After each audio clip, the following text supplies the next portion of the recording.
ఒక వార్త వచ్చింది సార్, కేసీఆర్ త్వరలో అసెంబ్లీకి రాబోతున్నాడు, కానీ రావద్దని నేను కోరుకుంటున్నాను. ఒక క్షమాపణ లెటర్ ఇస్తేనే రేవంత్ రెడ్డి అసెంబ్లీలో ఉన్నప్పుడు కేసీఆర్ అడుగు పెట్టాలి.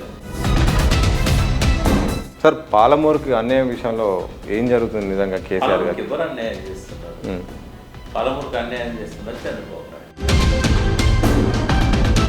నీటి వాటాల విషయంలో పక్క రాష్ట్ర దోపిడీ విషయంలో మాత్రం ఒక ఉద్యమంలా తీసుకెళ్తానికి కేసీఆర్ అంటారు. ఒక సామెత తయారు చేసిన ఉద్యమంలో తెలంగాణ కోపం తెల్లారదాకా ఉండదు.